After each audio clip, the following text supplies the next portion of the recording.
প্রিয় দর্শক, আসসালামু আলাইকুম। আশা করি সবাই ভালো আছেন।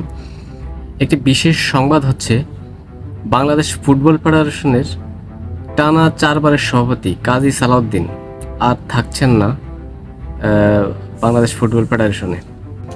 হঠাৎ করে সংবাদ সম্মেলন করে জনাব সালাউদ্দিন বিষয়টি ক্লিয়ার করেন যে তিনি 26শে অক্টোবরে বাংলাদেশ ফুটবল ফেডারেশনের যে নির্বাচনটি হবে সেখানে তিনি আর অংশগ্রহণ করবেন না।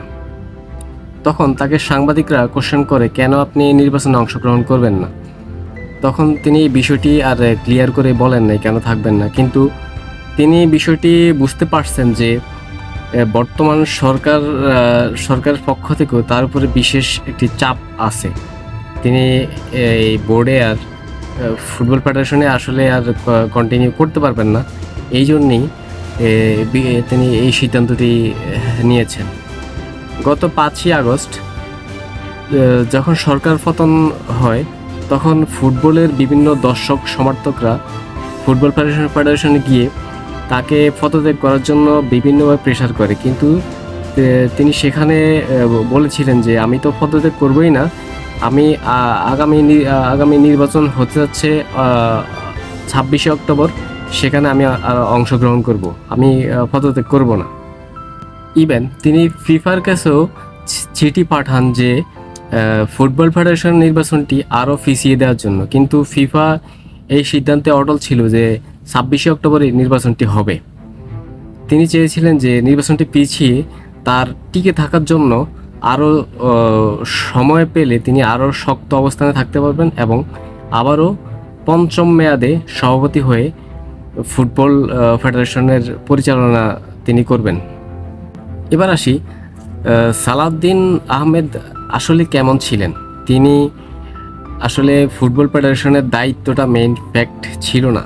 তিনি আসলে মূলত বাংলাদেশ ফুটবলের সাবেক একজন সদস্য ছিলেন। তার বর্ণাঢ্য ফুটবল কেরিয়ার আছে বাংলাদেশ ফুটবলে, কিন্তু তিনি সভাপতি এবং পরিচালনা পর্ষদে এসে বিভিন্ন সীমাহীন দুর্নীতি, অনিয়ম এবং তার থাকাকালীন 4 মেয়াদে থাকাকালীন ফুটবলের কোনো উন্নতিই নেই। এই জন্য মানুষ বিক্ষুব্ধ হয়ে তার উপরে বিভিন্ন সময় বিভিন্ন আন্দোলন করে, কিন্তু তাকে সরানোর কোনো অপশন হয়নি। কাজী সালাউদ্দিন 2008 সালে বাংলাদেশ ফুটবল ফেডারেশনের সভাপতি হয়। টানা 4 মেয়াদে বাংলাদেশ ফুটবলের যে ফিফার র্যাঙ্কিং, সেটা আগানো তো দূরে থাক, ডে বাই ডে র্যাঙ্কিং পিছিয়ে যাচ্ছে।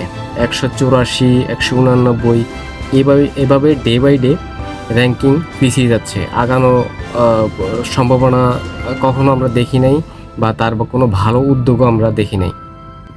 বাংলাদেশ ফুটবলে মেয়েদের বড় একটা সাফল্য হয়েছিল, কিন্তু তারা টাকার অভাবে একটি টুর্নামেন্টে অংশগ্রহণ করতে পারে নাই।